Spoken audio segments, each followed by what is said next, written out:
The house felt larger than usual that afternoon, emptier somehow.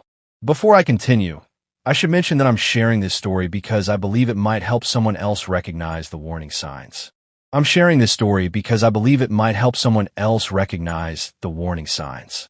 I walked into my house in Jacksonville, Florida, tossing my keys on the counter the same way I always did. But today, I don't know, dude. The place felt weird. Too quiet. Too open. Like the walls were holding their breath, or something. I grabbed a neon blue sports drink from the garage fridge. The one I never buy because I think the flavor tastes like melted candy mixed with pool water. But whatever, I was thirsty. I twisted the cap open and took a sip. Instantly, my throat burned. Not painfully, just an odd light burn. Man, what the hell? Did they change the recipe? I sniffed it. Seemed normal. I took another tiny sip. Still off. My brain started spiraling. Maybe it's expired? Maybe I'm just tired. Calm down, dude. I walked into the living room, slumped onto the couch, and tried to distract myself with the news. But my chest felt tight. My hands felt shaky. My head felt foggy. That's when my son, Ethan, walked downstairs. Yo, Dad, you look kinda rough. Long day, man. No. Seriously, you okay? I said, I'm fine, bro. He stared at the sports drink in my hand for a full 3 seconds. You drank that? Yeah, why? Oh, nothing. Nothing? Yeah, right. Before I could ask him anything else, my phone buzzed, my doctor calling. We'd done routine blood work last week. Hey, Doc, what's up? His voice came through low, almost whispering. Listen carefully. Your test results show something concerning. My stomach flipped. Concerning how? There's a substance in your bloodstream, something that shouldn't be there. My heart hammered. Just tell me what it is. He hesitated. Never a good sign. It appears someone is poisoning you. My entire body froze. And right at that exact moment, another call popped up on my screen. Incoming call, Ethan. Dad, how are you feeling? I stepped outside onto the porch, trying to breathe like a normal human, but my lungs felt too small. Doc, what do you mean someone's poisoning me? I'm saying the toxin in your system isn't accidental. It's showing up in repeated small doses. Small. Repeated. Like something I was drinking every day. The sports drink suddenly felt heavier in my hand. The doctor continued. Look, I'm not telling you to panic, but stop consuming anything you're unsure about. Come to my office first thing tomorrow. Doc, are we talking life-threatening? It's not lethal in small amounts, but continued exposure. He stopped. I didn't need him to finish. My phone buzzed again. Ethan had texted. Dad, did you drink anything today? My skin crawled. Why was he asking that? Why today? I walked inside slowly, heartbeat pounding like bass. Ethan was standing in the kitchen now, leaning on the counter. You didn't answer my call. Yeah, man, I was busy. You good? Why do you keep asking me that? He shrugged. No reason. You just look off. He said it too casually, like he was observing me, studying me. Did you drink from the garage fridge again? Why? Just asking. 3, just asking yes in 10 minutes. No one just asks that much. I glanced at the fridge. Perfectly lined up bottles. Colors I never buy. Flavors I don't like. And bottles I sure as hell didn't put there. I swallowed hard. Hey, Ethan, when did you buy those drinks? Last week. I thought you'd like them. Last week, exactly when I had weird symptoms and ended up getting blood tests. My pulse kicked up. My mind raced. My instinct screamed. He stared at me, waiting for something. Scene ends. And for the first time, I wondered if my own son had a secret I didn't want to know. The next morning, my head was clearer, but the fear stuck to me like humidity in a Florida summer. I went to the garage and opened the fridge again. Every bottle was placed like someone obsessed with symmetry. I checked the expiration dates. All brand new. I pulled one bottle out. The cap seemed loose. Not open, just slightly off-center. Like someone had twisted it and put it back carefully. My heartbeat kicked up. Dad! I turned. Ethan stood behind me, too quietly. You're up early. Yeah, just checking for something. He had the bottle in my hand. You're not drinking that again, right? Why? What's wrong with it? It's probably old. I think something spilled inside the fridge or something. Something spilled? The fridge was spotless. And my son hated cleaning. Inner thought, dude, something isn't adding up. I crouched down and noticed something jammed behind the bottles. A small funnel. New. Shiny. With sticky residue. I touched it with a paper towel. Thick, clear, not water. My mind spun. My breath shortened. Dad, Ethan said again. You okay? You've been using this? He paused. Sometimes. Sometimes for what? He shrugged casually. Just stuff. Not a big deal. Not a big deal. Who keeps a funnel in the drink fridge? My chest tightened with suspicion I hated having. This was my kid. My boy. The kid I taught to ride a bike and hold a baseball bat and fix a clogged sink. But his eyes, his timing, his weird questions, they weren't lining up. At the clinic, the doctor pulled me into a small consultation room, shutting the door behind him. Your symptoms yesterday were worse, right? Yeah. Tight chest. Weakness. Foggy head. He nodded slowly. Inconsistent exposure does that. Doc, be real with me. Do you think someone close to me is doing this? He didn't answer, which was worse than a yes. I'm saying, he finally whispered, don't confront anyone until you're sure. If someone is poisoning you, confronting them could escalate things. My stomach dropped. Then he pulled up my results. You need to avoid any unfamiliar drinks or supplements. The toxin looks like it came from something liquid. Liquid. Sports drink. Garage fridge. My brain spiraled. Then my phone buzzed again. A notification from Ethan. Hey, Dad, did you have anything to drink this morning? My hands went cold. Why was he tracking that? Why was he so invested? The doctor noticed my face. Everything okay? I shoved my phone away. Yeah, just work. But inside, I was breaking. Because now the question wasn't, am I being poisoned? It was who's watching what I drink and why. Back home, I did something I hadn't done in months. Opened my security camera archive. Living room. Kitchen. Garage footage. I scrolled back to the exact day I went for my blood tests. Life was normal then. I wasn't scared of shadows. I wasn't second-guessing my kid. Until I pressed play. There was Ethan walking into the garage. He opened the fridge, grabbed one bottle, set it on the counter, pulled something from his pocket, a small dropper bottle, unscrewed the sports drink, tilted the dropper, squeezed a few drops in, closed it, shook it lightly, put it back, walked away. He said frozen. The breath left my body like someone punched it out. My heart pounded so loud I couldn't hear anything else. Right then, footsteps behind me. Dad, what are you watching? I turned around slowly. Ethan stood in the doorway, eyes locked on the laptop screen. He saw the video. He knew I saw it. Silence stretched between us, slow, suffocating, dangerous. Dad, he said, I can explain. Explain, I said, try not to sound terrified. Ethan put his hands up slightly, like he was calming me down. Dad, I wasn't poisoning you. I swear. Then what the hell were you putting in my drink? It's vitamins. Vitamins? Dude, what? Dad, listen. You don't take your supplements. You skip meals. You're always tired. I thought this would help. He reached into the drawer and pulled out the small dropper bottle from the video. The label was clear now. Concentrated organic mineral drops. I blinked. He wasn't lying. At least not about what it was. You're telling me you put this in my drink without asking? You wouldn't have taken them otherwise. That doesn't matter, man. He looked defeated. Frustrated. Not evil, just stupid. Teenage stupid. He added, Dad, I would never hurt you. Ever. My chest loosened a little. But then another thought hit me. Then why did the doctor say there were toxins in my blood? Ethan frowned. What? That makes zero sense. The next morning, I got a call from the doctor that nearly made me drop my phone. Sir, I need to apologize. Your test machine calibration was off. The results were contaminated. You're not being poisoned. I stood in the middle of my living room, speechless. You're telling me all that panic was for nothing? I'm deeply sorry. Your follow-up panel is completely normal. I ended the call and just sat there, staring into space, feeling the weight of 2 days collapse all at once. Ethan walked in holding a bowl of cereal.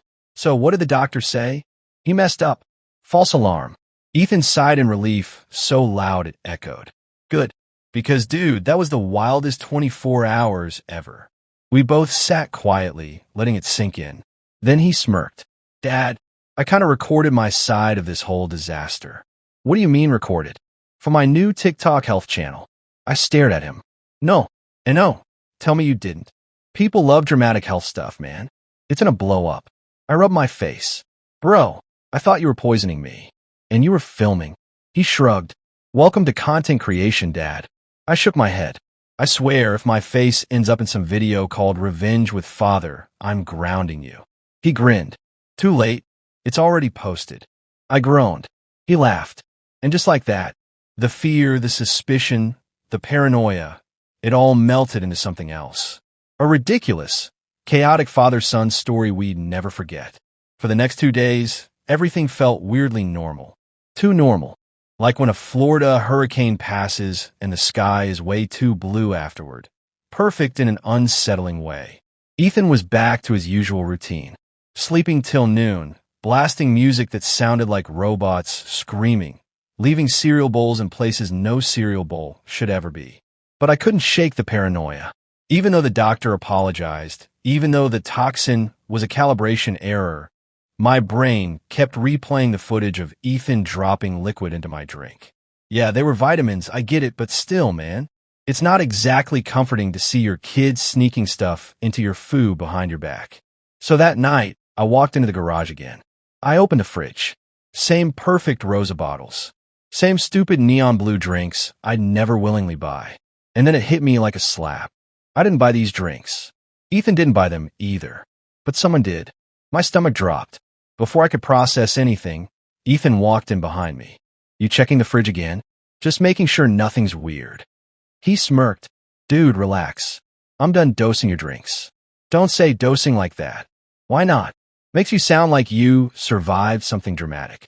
I closed the fridge. That's not funny, man. He shrugged. Dad, the doctor messed up. You're fine. Move on. I wanted to. I really did. But something gnawed at me. Ethan, are you sure you're the one who bought these drinks? He frowned. Yeah, I said I. Then he stopped. His face changed. Confusion. Real confusion. Wait, Dad, I didn't buy this brand. I don't even like this brand. Why would I stock the fridge with neon blue sugar water? My heart froze. I thought you bought them, I said. We stared at each other. Realization settling in. Neither of us bought the drinks. Someone else had been putting them in our house. That night, I barely slept. I kept hearing every tiny sound. The AC clicking on, the fridge humming, the neighbor's dog barking. Everything sounded suspicious. At 2:13 a.m., I heard footsteps upstairs. Slow, measured, not Ethan's normal thud thud thud like a baby elephant walk. I jumped out of bed. Ethan, I whispered. No response. More footsteps. I grabbed a baseball bat. Yeah, I know, cliché, but it's the only thing in a Florida house that counts as a weapon without breaking the law. Ethan, you awake? Still nothing.